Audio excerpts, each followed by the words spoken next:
Баршаңызға сәлем, менің арнама қош келдіңіздер. Бүгін өте дәмді гаупси тамағын жасайтын боламыз. Егер де сіз менің каналыма әлі де тіркелмеген болсаңыз, менің каналыма подписаться батырмасын басып, тіркеліп кетуіңізді сұраймын. Ал гаупси сорпасын мен бүгін ең оңай жолмен жасайтын боламын. Видеоны соңына дейін қараңыздар.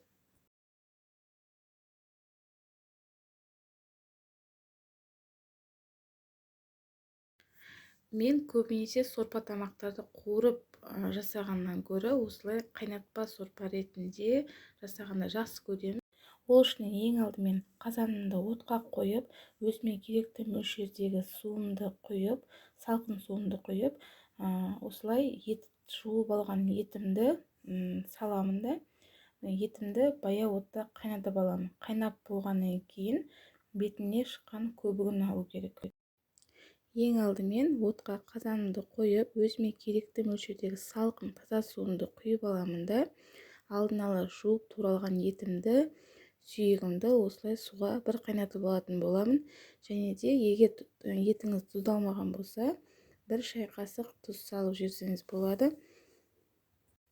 Баяу отта бір қайнағаннан кейін осылай көбігін жақсы тазалап алатын боламыз. Етіңізді қатты қайнатып қоймаңыз, себебі қатты қайнайтын болса етіңіз қатты болып қалады. Сондықтан баяу отта жаймендеп қайнату керек болады.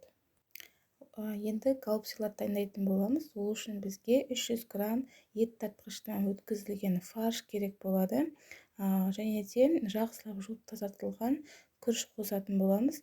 Ешқандай қайнатудың керегі жоқ. Ол тамағымыздың пісірем дегенше біздің күрішімізде ішінде пісетін болады. Сондықтан пісірудің керегі жоқ. Шикі тазалап жуылған бір кеседей шамамен күрішімізді салып, 2 пиязымызды немесе жуамызды жақсылап майдалап турап алып қосатын боламыз. Және де өзіңіздің дәміне қарай тұзыңызды, бұрышыңызды қосып, жақсылап араластырамыз да, осындай болгар бұрыштардың ішіне салып дайындайтын боламыз. Видеода өздеріңіз көріп тұрғандардай мен қатырылған болгар бұрыштарынан гаупси тамағын жасайтын боламын. Дәл осылай сіздерде жасап қатырып қойғыларыңыз келсе, мен қазір мына жерде сілтеме қалдыратын боламын. Сол сілтеме арқылы өтіп, сіздер де сол видеоны көріп, өздеріңіз үйлеріңізде осылай көкөністерді жазымына қатырып қойсаңыздар болады. Және де бұл қатырылған көкөністерді морозильниктен шығара салысымен пайдалануларыңыз керек. Ешқандай ерітудің керегі жоқ. Дәл осындай қатырылған күйінше ішіне фарштарымызды, салмамызды салып пісіріп алатын боламыз. Және бір лайфхак айтайын, кейбіреулерінің ауыз бөлігі үлкендеу болып шығып кетеді деп қорқатын болсаңыз, осындай картопты немесе сәбізді жоқа етіп турап, бетіне аузы бөлігіне әдемілеп осылай орналастырсаңыздар болады. Сонда ешқандай фаршыңыз төгіліп немесе жарылып кетпейтін болады.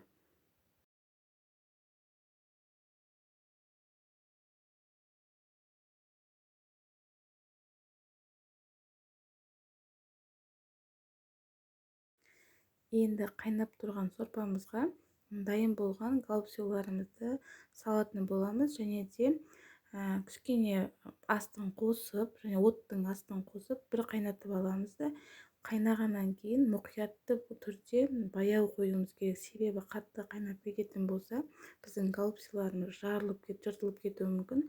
Сондықтан баяу отта қайнататын боламыз.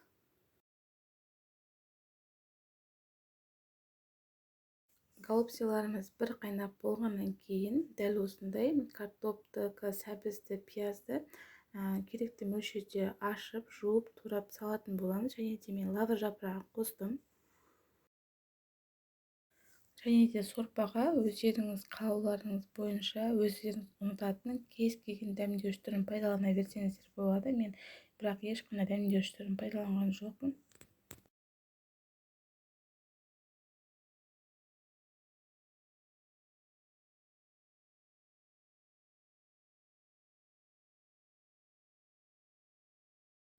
Гаупси сорпамыз 35-40 минут арасында қайнап дайын болды. Міне өздеріңіз көріп тұрғандарыңыздай ешқандай жарылған жоқ, жыртылған жоқ. Және де жаздағы балғын түрде пайдаланған болгар бұрыштары сияқты қатырылған болгар бұрыштарында әп-әдемі болып пісіп тұр. Сіздер де осы әдіспен жаздың күні қатырып алыңыздар. Дәл осылай галпсет сорпасын қайнатып істейтін болсаңыздар өте дәмді шығады, әрі жасалу жолы да оңай болады және сіңімділігі де оңай болады.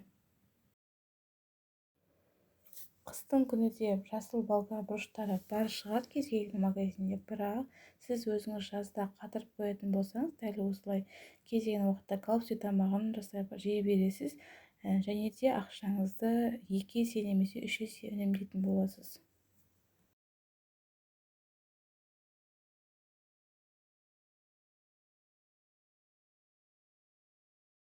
Дайын болған галпсет сорпамызға укропымызды салып, майонезімізді салып, осылай дастарханыңызға ұсына берсеңіз болады.